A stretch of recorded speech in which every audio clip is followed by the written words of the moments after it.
जय हिंद साथियों, मैं अंकित कुमार यादव आप सभी का स्वागत करता हूं सृष्टि ज्ञान केंद्र में, जहां हम पढ़ रहे हैं कक्षा 12वीं की पॉलिटिकल साइंस और जिसमें चल रहा है अध्याय 8 जिसका नाम है पर्यावरण और प्राकृतिक संसाधन। ये अध्याय हमारे लिए और हमारे जीवन के लिए बहुत महत्वपूर्ण है। हमने अभी तक ये जान लिया है कि आज विश्व राजनीति में पर्यावरण की चिंता क्यों हो रही है, क्यों विश्व राजनीति पर्यावरण पर चर्चा कर रही है, क्योंकि विश्व राजनीति इस बात को बखूबी जान गई है कि अगर पर्यावरण नहीं रहेगा तो उनकी ये जो थोथी राजनीति है, जो लालच की राजनीति है, वो भी नहीं हो पाएगी। हमने पर्यावरण पे भारत का पक्ष भी जान लिया कि भारत क्या सोचता है पर्यावरण पर, भारत की क्या क्या नीति है, क्या दृष्टिकोण है और विश्व के लिए भारत किस प्रकार से काम कर रहा है, इस चीज को हमने समझ लिया। और आंदोलन किस प्रकार से पर्यावरण को बचाने में एक बड़ी भूमिका निभा रहे हैं, इस बात को भी हम जान चुके हैं, समझ चुके हैं। अब हम चल रहे हैं ये जानने और समझने कि पर्यावरण में वो कौन सी चीज है जिसके लिए लोग एक दूसरे के देशों में जाकर राजनीति कर रहे हैं, एक दूसरे के देशों में जाकर अपनी बड़ी बड़ी इंडस्ट्रीज स्टैब्लिश कर रहे हैं, और वो है भू संसाधन। क्या है? भू संसाधन। ये धरती ही हमारे जीवन का आधार है, ऐसे ही नहीं कहा गया है, क्योंकि इस धरती में हमारी जरूरत की हर चीजें हैं और भगवान का इतना अच्छा न्याय है कि उन्होंने किसी एक देश को सब चीज नहीं दी है, हर देश को कुछ ना कुछ दिया है, हर देश को कुछ ना कुछ दिया है। एक भारत ही ऐसा देश है जिसके पास बहुत सारी चीजें अपार मात्रा में हैं, बहुत सारी चीजें हैं हमारे पास, पर हम उनका सही ढंग से उपयोग नहीं कर पा रहे हैं। ये बड़े दुर्भाग्य की बात है, ये हमारे लिए बड़े दुर्भाग्य की बात है। इस बात को समझिए आप दोनों, क्योंकि संसार में भगवान ने भू संसाधनों का वितरण बहुत ही सूझबूझ के साथ और बहुत ही बेहतरीन तरीके से किया, जिससे कि विश्व में किसी भी प्रकार से आंतरिक कलह ना हो। लेकिन कहते हैं ना, लालच एक ऐसी चीज है जो दूसरों के भी अधिकारों पर अपना ही अधिकार समझने लगता है। तो आज हम चल रहे हैं उन्हीं चीजों को विस्तार पूर्वक समझने कि भू संसाधनों की भू राजनीति क्या है और दुनिया इसके कलह में कैसे पड़ी हुई है। तो आइए जानते हैं और समझते हैं कि भू राजनीति क्या है, किसे क्या कब और कहां कैसे हासिल होता है। ये बहुत बड़ी शब्द हैं, इन शब्दों को सुनना फिर से। किसे क्या कब कहां और कैसे हासिल होता है। संसाधनों की भू राजनीति इन्हीं सवालों से जूझती है। यूरोपीय ताकतों के विश्वव्यापी प्रसार का एक प्रमुख साधन और मकसद संसाधन रहे हैं। यूरोप के देशों ने अगर दुनिया पर अतिक्रमण किया या दुनिया के देशों को अपना गुलाम बनाया तो सिर्फ किसके लिए बनाया? संसाधनों के लिए, और किसी चीज के लिए नहीं। कौन से संसाधन? प्राकृतिक संसाधन। समझ में आई बात? ये दुनिया और ये हम जो बने बैठे हैं यहाँ पर रंगरूट बनकर, ये प्रकृति से बना हुआ है।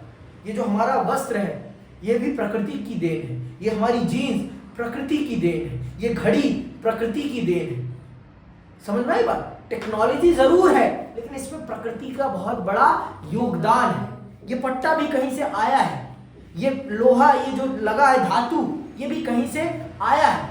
इसको चलाने में धातु का योगदान है, और जिसके माध्यम से मैं जा रहा हूं दुनिया के सामने, ये भी एक मटेरियल से, एक मेटल से, एक पदार्थ से बना हुआ है। तो ये पदार्थ कहां से आए हैं? ये पदार्थ सारे के सारे इस धरा से आए हैं, इस धरती से आए हैं। तो इसीलिए ये धरती, ये धरा बहुत महत्वपूर्ण हो जाती है और इस पर आधिपत्य का अधिकार बहुत महत्वपूर्ण हो जाता है। अच्छा, एक बात बताओ, दुनिया में सबसे बड़ी लड़ाई किस चीज के लिए?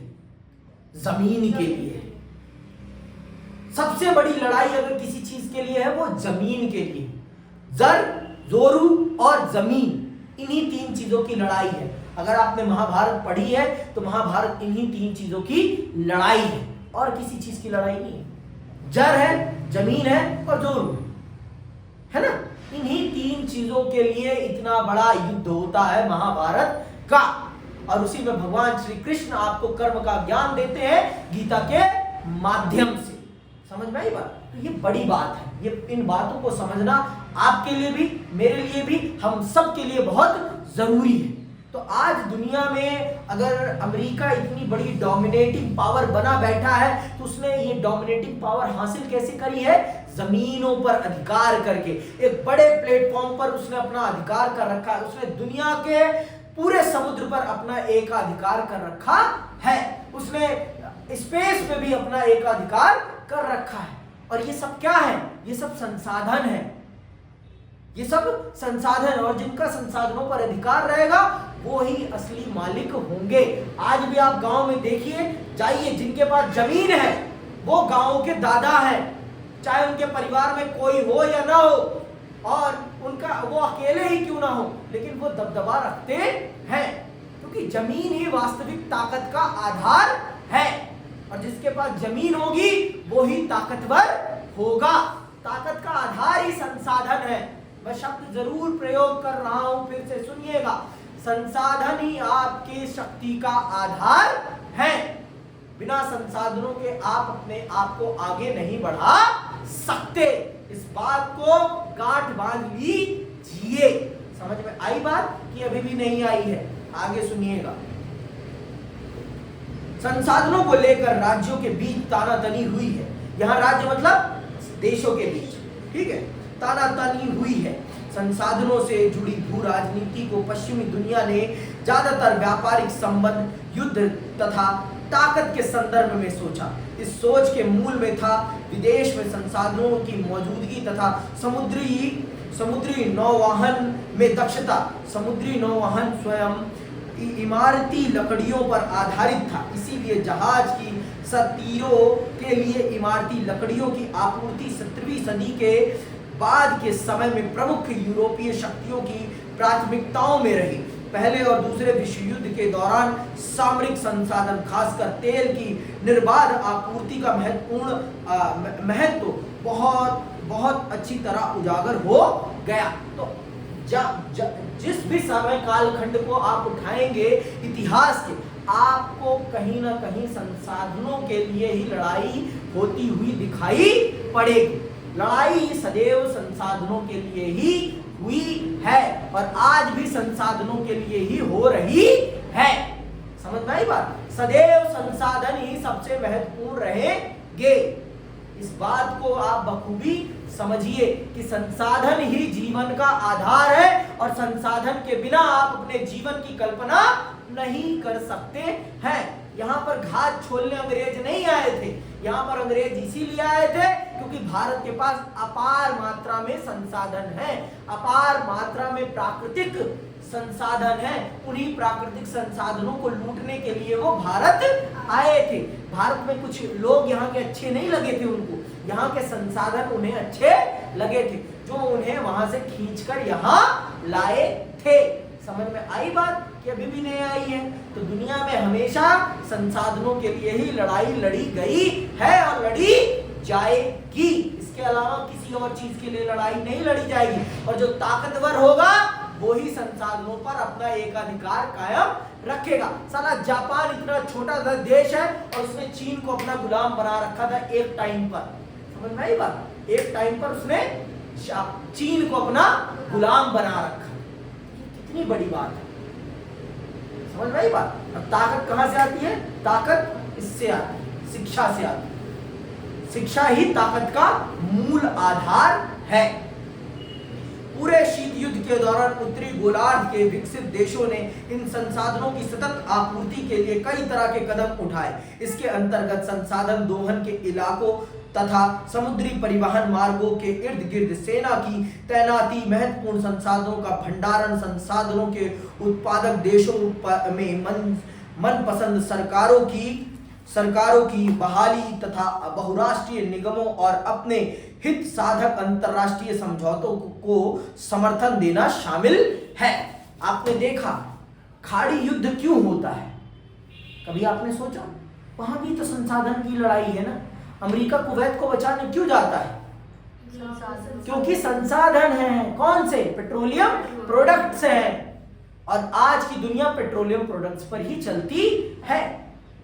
पूरी फैक्ट्रियां किस पर चल रही हैं? पेट्रोलियम प्रोडक्ट्स पर चल रही हैं। और बिना पेट्रोलियम प्रोडक्ट्स के आप दुनिया पर डोमिनेट नहीं कर सकते हैं, क्योंकि जिस प्रकार से आपके शरीर का ईंधन भोजन है, उसी प्रकार से मशीनों के शरीर का ईंधन क्या है? Petroleum products. और बिना पेट्रोलियम प्रोडक्ट्स के ये फैक्ट्रियां नहीं चलेंगी, और ये फैक्ट्रियां नहीं चलेंगी तो पैसा कहां से आएगा बाबू? पैसे की ही तो सारी लड़ाइयां है, ये पूंजीवाद है, और इस पूंजीवाद में यही होता है। और अमेरिका ने और आपके उत्तरी गोलार्ध के देशों ने हम जैसे विकासशील देशों पर अपने शर्तें थोपी है। पूरे शीत युद्ध के दौरान अपने मुताबिक हम देशों का प्रयोग किया। आप इसका उदाहरण पाकिस्तान को देख सकते हैं। पाकिस्तान का अमेरिका ने किस प्रकार से प्रयोग किया है, इसका साक्षात उदाहरण आप सबके सामने है, मुझे बताने की जरूरत नहीं है। अफगानिस्तान का किस प्रकार से प्रयोग किया गया है, इसका उदाहरण आप सबके सामने है, बताने की मुझे जरूरत नहीं है कि अमेरिका ने अपने डोमिनेंस को बनाए रखने के लिए किस प्रकार से इस दुनिया को अपनी जरूरत के अनुसार प्रयोग किया है, ये बताने की कोई जरूरत नहीं है। आप पढ़िए इस विश्व की राजनीतिक इतिहास को, तो आपके सामने पूरा का पूरा खाका खुल जाएगा। और आपने अमेरिकी वर्चस्व वाला जब अध्याय पढ़ा है तो आपको यह पता है कि पूरी दुनिया के समुद्री तंत्र पर उसका एकाधिकार है, और पूरी दुनिया के इंटरनेट पर उसका एकाधिकार है, क्योंकि उसी की बड़ी बड़ी कंपनियां इस क्षेत्र में काम करती है। गूगल किसका है? अमेरिका का है। फेसबुक किसका है? अमेरिका का है। व्हाट्सएप किसका है? अमेरिका का है। आपके पूरे के पूरे डाटा पर उसका नियंत्रण है। स्नैपचैट किसका है? अमेरिका का है। तो आपकी प्यारी प्यारी फिल्टर वाली फोटो अमेरिका के पास आपसे पहले पहुंच जाती है। समझ में आई बात? तो बहुत ही सोच समझ के डाटा कलेक्ट कीजिए, बहुत ही सोच समझ के इन फोनों का प्रयोग कीजिए, क्योंकि ये आपके डाटा को क्लिक कर रहे हैं, आपके डाटा को अपने अंदर सम्मिलित कर रहे हैं, और ये आपके डाटा का किस प्रकार से प्रयोग कर दे कोई पता नहीं है। ठीक है, आगे सुनिएगा। पश्चिमी देशों के राजनीतिक चिंतन का केंद्र सरोकार यह था कि संसाधनों तक पहुंच अबाध रूप से बनी रहे, क्योंकि सोवियत संघ इसे खतरे में डाल सकता था। एक बड़ी चिंता यह थी कि खाड़ी के देशों में मौजूद तेल तथा दक्षिणी और पश्चिमी एशिया के देशों में मौजूद खनिज पर विकसित देशों का नियंत्रण बरकरार है। सुन रहे हो ना? खाड़ी देशों पर भी और आपके दक्षिणी और पश्चिमी एशिया के देशों में जो खनिज पदार्थ हैं उन पर भी ये अपना नियंत्रण बनाए रखने के लिए किस प्रकार से काम कर रहे थे। शीत युद्ध में किसी और चीज की लड़ाई नहीं है, वास्तविक तौर पर खनिज पदार्थों की, इन प्राकृतिक संसाधनों की लड़ाई है कि किस देखो, जिसमें जितने ग्रुप होंगे, जितने देश होंगे, उसके पास उतना ज्यादा संसाधन होगा, और वो उसके संसाधन का प्रयोग करके अपनी लड़ाई को आगे बढ़ा पाएगा। सीधी बात, नो बकवास। समझ में आई बात? राजा भी पुराने समय में राजा दूसरी भूमि को अपने अधीन क्यों करना चाहता था? क्योंकि भूमि ही उस समय कमाई का सबसे बड़ा साधन थी। जितना बड़ा आपके पास भूमि का क्षेत्र होगा उतनी आपके पास कृषि भूमि होगी, और जितनी आपके पास कृषि भूमि होगी उतना ही आपके पास कर आएगा। सीधी बात, नो बकवास। कमाई का साधन ही पहले क्या था? कृषि थी। तो जिसके पास जितनी बड़ी कृषि भूमि होगी उसकी कमाई भी उतनी ही होगी। तो आज भी वही है, कुछ अलग नहीं है बाबा, कुछ भी अलग नहीं है। ये बात समझिए आप दोनों, कुछ भी अलग नहीं है। अलग सिर्फ है तो है, तरीके अलग हैं। पहले मूर्ख अलग तरीके से बनाया जाता था, आज मूर्ख अलग तरीके से बनाया जाता है, लेकिन बनाया जरूर जाता है। मूर्ख बनाया जरूर जाता है, ये बात आप समझिए। आगे सुनिएगा। शीत युद्ध की समाप्ति और सोवियत संघ के विघटन के बाद सरकारों की मौजूदा चिंता सुरक्षित आपूर्ति को बनाए रखने की है। अनेक खनिज, खासकर रेडियोधर्मी खनिजों से जुड़े व्यवसायिक फैसलों को लेकर भी सरकारों को चिंता सताती है। बहरहाल वैश्विक रणनीति में तेल लगातार सबसे महत्वपूर्ण संसाधन बना हुआ है। क्यों बना हुआ है बताने की मुझे जरूरत है? नहीं है ना? क्योंकि तेल ही इस पूंजीवाद का आधार है, क्योंकि फैक्ट्रियां किसके दम पर चल रही हैं? तेल के दम पर। जिस प्रकार से हमारे शरीर के लिए भोजन महत्वपूर्ण है, उसी प्रकार से इन बड़ी बड़ी फैक्ट्रियों, बड़े बड़े जहाजों के लिए और बड़े बड़े क्रूज के लिए क्या महत्वपूर्ण है? तेल। तेल लगा के डाबर का नाम मिटा दे बाबर का। 20वीं सदी के अधिकांश समय में विश्व की अर्थव्यवस्था तेल पर निर्भर रही। यह एक जगह से दूसरी जगह तक पहुंचाए जा सकने वाले ईंधन के रूप में अपरिहार्य बना रहा। तेल के साथ विपुल संपदा जुड़ी है और इसी कारण इस पर कब्जा जमाने के लिए राजनीतिक संघर्ष छिड़ता है। पेट्रोलियम का इतिहास युद्ध और संघर्षों का भी इतिहास है। यह बात पश्चिम एशिया और मध्य एशिया में सबसे स्पष्ट रूप से नजर आती है। पश्चिम एशिया, खासकर खाड़ी क्षेत्र, विश्व के कुल तेल उत्पादन का 30% मुहैया कराता है। इस क्षेत्र में विश्व के ज्ञात तेल भंडार का 64% हिस्सा मौजूद है और इस कारण यही इकलौता क्षेत्र है जो तेल की मांग में खास बढ़ोतरी होने पर उसकी पूर्ति कर सकता है। सऊदी अरब के पास विश्व के कुल तेल भंडार का 1/4 हिस्सा मौजूद है। सऊदी अरब विश्व में सबसे बड़ा तेल उत्पादक देश है। आज के समय पर यह डाटा गलत है। आज के समय पर सबसे बड़ा तेल उत्पादक अमेरिका बन गया है। सबसे ज्यादा अमेरिका के पास आज के समय पर तेल भंडार है। उसके बाद आपके सऊदी अरब का नंबर आता है। अमेरिका कितना हरामी है, उसने पहले उसका तेल भंडार प्रयोग करा दिया, अब अपना तेल भंडार उसने खोला है। समझ में आई बात? कितना हरामी देश है, देख लो कितना, इतना देख लो। ये होती है politics. This is a politics, business with politics. समझ में बात? और ये वही कर सकता है जो इसमें महारत होगा। इसमें जो महारत होगा, जिसकी सोचने की क्षमता जितनी बड़ी होगी, वो ही ये खेल खेल सकता है।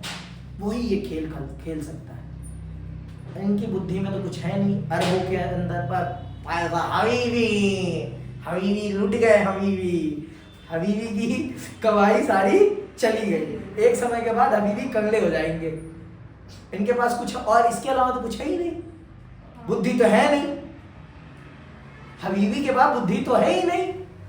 बुद्धि होती तो और चीजें डेवलप करते, लेकिन हाँ, अब ये लोग भी डेवलप कर रहे हैं। अपने आप को विश्व का मार्केट कैपिटल बना रहे हैं। अपने आप को बहुत बड़ा टूरिज्म हब बना रहे हैं। दुबई तो अपने आप को बना रहा है बहुत बड़े स्तर पर कि दुनिया के बहुत सारे देश आए और हमारे देश में घूमे फिरे और हमें पैसा देकर जाए। सुविधाओं का केंद्र बन रहा है दुबई आज के टाइम पर, जो कि एक आप कह सकते हैं इसको पर्यटन वाली टूरिज्म इकोनॉमी बना रहा है वो अपने आप को। कौन? दुबई। मतलब सारे अरब देश अपने आप को उसी तर्ज पर डेवलप कर रहे हैं, जिससे कि पेट्रोलियम प्रोडक्ट्स के खत्म होने के बाद उनके पास उनकी कमाई का आधार बना रहे। समझ में आई बात?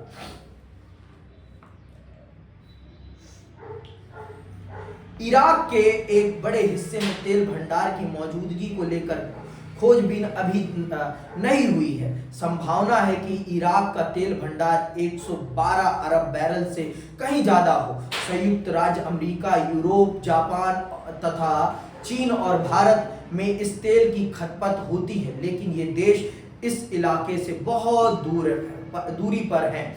विश्व राजनीति के लिए पानी एक और महत्वपूर्ण संसाधन है। विश्व के कुछ भागों में साफ पानी की कमी हो रही है।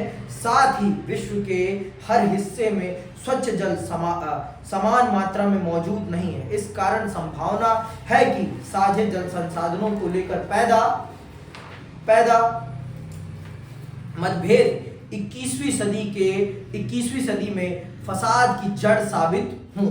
तो आज अब 21वीं सदी में अगर किसी संसाधन को लेकर सबसे बड़ी लड़ाई होगी तो वो कौन सा संसाधन है?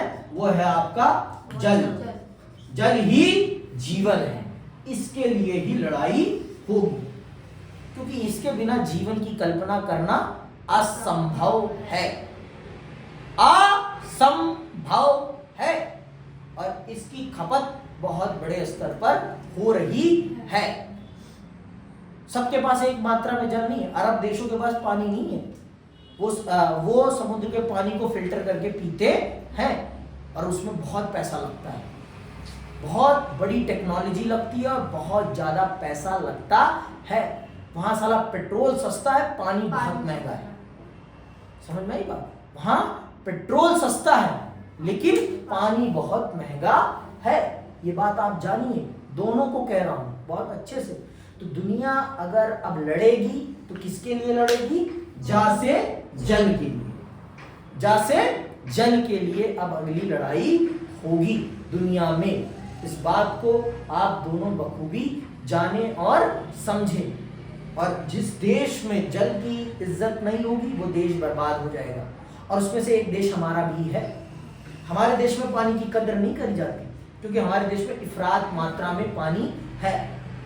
आप आज जाके देखिए यमुना की दशा क्या बना रखी है हमने यमुना को बर्बाद कर दिया है, यमुना को हमने बर्बाद कर दिया है, जो कि बहुत बड़े दुर्भाग्य की बात है हमारे लिए, हम सबके लिए। लेकिन हम उस पर कितना सीरियस हैं ये आप भी जानते हैं और मैं भी जानता हूं। हमारे देश की सरकारें कितनी सीरियस है इस बात को मैं भी जानता हूं और आप भी जानती हैं। समझ में आई बात?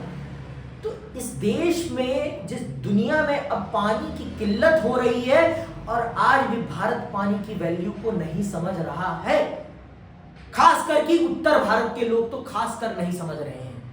दक्षिण भारत के लोगों को अब समझ में आने लगा है पानी का महत्व, क्योंकि वहां पानी का अकाल पड़ने लगा है। महाराष्ट्र के लोगों को बहुत अच्छे से पता है पानी का क्या महत्व है, और तमिलनाडु के लोगों को पता है कि पानी का क्या महत्व है। लेकिन उत्तर भारत के, खास करके उत्तर प्रदेश, हरियाणा, पंजाब और दिल्ली और बिहार, इन लोगों को नहीं पता पानी का क्या महत्व है। मैं उत्तराखंड क्यों नहीं बोल रहा हूं? क्योंकि वहां पानी स्टोर नहीं होता, क्योंकि वहां का पानी सारा बहकर चला आता है। ना हिमाचल में स्टोर होता है पानी, ना उत्तराखंड में। सारा स्टोर कहां हो रहा है? आपका उत्तरी भारत में। राजस्थान के लोगों को पानी का महत्व पता है, लेकिन हम उत्तर भारतीयों को पानी का महत्व नहीं पता, और ये बड़े दुर्भाग्य की बात है।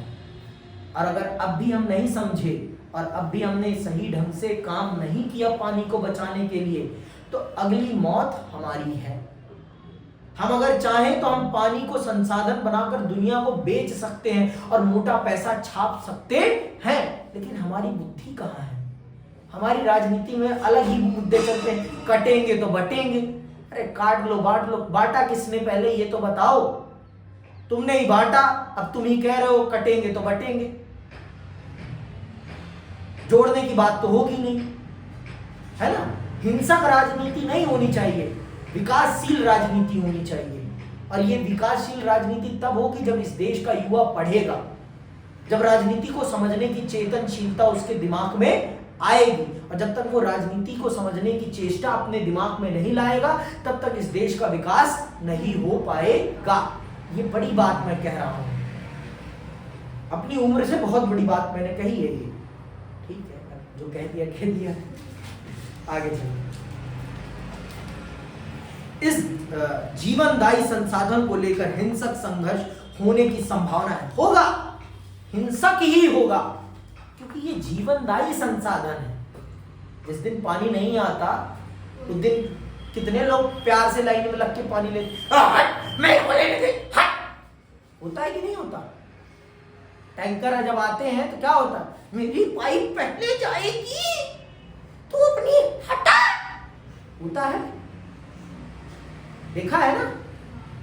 ये क्यों हो रहा है? क्योंकि वो जीवन का आधार है, वो नहीं मिलेगा तो हम सलट जाएंगे, हम इस धरा को ही छोड़ देंगे। और इंसान को अपना जीवन बहुत प्यारा है, बहुत प्यारा है। वो किसी भी हालत में अपने जीवन को नहीं, मोह है भाई। ये शरीर ही नहीं रहेगा तो फिर क्या मतलब? कुछ नहीं। समझ रहे हो? आगे सुनो। और इसी को इंगित करने के लिए विश्व राजनीति के, और ये चित्र इसी चीज को इंगित कर रहा है। ये पानी की जरूरत को और पानी की उपलब्धता को इंगित करता हुआ चित्र है कि जरूरत हमारी इतनी है, हमने इतना पानी पृथ्वी का सोख लिया है पीने वाला, सिर्फ इतना बचा है। और अगर अब भी हम नहीं जागे तो हमसे बड़ा मूर्ख कोई नहीं है, कोई नहीं बचा पाएगा हमको। ठीक है, आगे सुनो।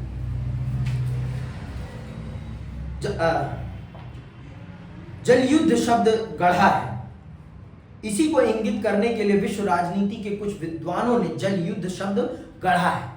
इसी को इंगित करने के लिए विश्व राजनीति के कुछ महान विद्वान लोगों ने जल युद्ध शब्द नामक एक शब्द गढ़ा। मिसाल के लिए हम एक प्रचलित मतभेद की चर्चा करें। जलधारा के उद्गम से दूर बसा हुआ देश उद्गम के नजदीक, जलधारा के उद्गम मतलब जहां से पानी निकल रहा है, जहां से पैदा होता है पानी, जहां से पानी की शुरुआत हो रही है, और जो अंत में बसा है। मान लो पानी यहां से स्टार्ट हो रहा है और यहां तक आते आते पानी की स्थिति क्या हो जाती है? पानी की स्थिति क्या हो जाती है? दयनीय हो जाती है ना? यह हकीकत है, इसे बताने की मुझे जरूरत तो है। वास्तविकता तो यही है कि हम दयनीय बना देते हैं पानी की स्थिति को। समझ में आई बात? सुनना ध्यान से। इसके उद्गम से दूर बसा देश उद्गम के नजदीक बसे हुए देश द्वारा इस पर बांध बनाने, इसके माध्यम से अत्यधिक सिंचाई करने या इसे प्रदूषित करने पर आपत्ति जताता है, क्योंकि ऐसे कामों से दूर बसे देश को मिलने वाले पानी की मात्रा कम होगी या उसकी गुणवत्ता घटेगी। ये तो स्वाभाविक है, पहले आओ पहले पाओ वाला यहाँ सीन चलेगा। जो आगे है वो इसकी बधिया बेड़ देगा। अब जैसे हमारे इधर ही देख लो ना, उत्तर भारत से गंगा भारत में एंटर कर रही है, यहाँ से उत्तर प्रदेश से, और हम यहाँ से आते आते यहाँ तक आते आते उसकी क्या दशा कर देते हैं, बताने की जरूरत तो है नहीं मुझे। इलाहाबाद में गंगा का स्वरूप कुछ और है और वाराणसी में गंगा का स्वरूप कुछ और है। हुगली तक आते आते कुछ और हो जाता है। समझ में आई बात? आगरा में यमुना की दशा कुछ और है, मथुरा में कुछ और है और दिल्ली में कुछ और है। मथुरा में भी कुछ खास नहीं है, बर्बाद ही है वहां पर भी, लेकिन हाँ यहां से तो ठीक थोड़ी है, वहां भी बदबू आती है। भगवान श्री कृष्ण ने अगर इस अवस्था में यमुना को देखा होता ना, श्राप दे देते, चक्र चला देते, फट अच्छा करते, खत्म कर देते। बहुत गंदा कर रखा है हमने, बहुत ज्यादा। और हम बनते हैं भक्त, जाते हैं वही कचड़ा अर्पित कर। अरे क्यों करना भाई, गाड़ दो उसको। और आजकल तो हम आर्टिफिशियल चीजें यूज कर रहे हैं, नकली फूल, असली फूल यूज कर लो, उसको गाड़ दोगे तो वो सड़ जाएगा जमीन में। उसको गाड़ो ना, वो सड़ जाएगा। इस धरा को कुछ पौष्टिक तत्व तो देगा अपने माध्यम से, लेकिन हमारी बुद्धि कहाँ है? हमारी बुद्धि तो है ही नहीं। समझ में आई बात? आगे सुनो। जलधारा के ये तो हो गया ना, क्योंकि ऐसे कामों से उसकी गुणवत्ता। देशों के बीच स्वच्छ जल संसाधनों को हथियाने या उनकी सुरक्षा करने के लिए हिंसक झड़पें हुई। अरे अपने देश में ही हो रही है, दो राज्यों के बीच में हो रही है, दिल्ली हरियाणा के बीच में होती है, और आपके तेलंगाना और आंध्रा के बीच में होती है, आंध्रा और कर्नाटका के बीच में होती है। पानी की लड़ाई आपको बाहर जाके देखने की जरूरत नहीं है, अपने ही देश में देख लो आप। अरे आप अपने आस पड़ोसी देख लो, इतना दूर क्यों जाना? अपने आस पड़ोसी देख लो, जिस दिन पानी नहीं आता उस दिन लड़ाई देखो। बताने की जरूरत नहीं है। हैंडपंप पे जो भीड़ लगती है जब क्या होता है सबको पता है, बताने की मुझे जरूरत है नहीं। वैसे इसका उदाहरण है 1950 से 1960 के दशक में इजराइल, सीरिया तथा जॉर्डन के बीच हुए संघर्ष। इनमें से प्रत्येक देश ने जॉर्डन और यरमुक नदी से पानी का बहाव मोड़ने की कोशिश की थी। फिलहाल तुर्की, सीरिया और इराक के बीच फरात नदी पर बांध के निर्माण को लेकर एक दूसरे से ठनी हुई है। बहुत से देशों के बीच नदियों का साझा और इनके बीच सैन्य संघर्ष होते रहते हैं। भारत और पाकिस्तान का देख लो, सिंधु नदी जल विवाद है ना। तो ये सारी समस्याएं हैं, पर इन समस्याओं का समाधान सिर्फ एक है और वो है बात और चीत। हथियार इनका समाधान नहीं है। कि है हथियार समाधान? कह दो है। नहीं है ना। बातचीत ही है इनका समाधान, और बातचीत से करेंगे हम इनका समाधान तो हम बहुत आगे बढ़ेंगे, और अगर हम बातचीत से नहीं करेंगे तो हम आगे नहीं बढ़ पाएंगे। ये बड़े दुर्भाग्य की बात है। फिर भी हम इस बात को समझते नहीं है कि पानी महत्वपूर्ण है। हम फिर भी नहीं समझते। इतने अच्छे लोग हैं।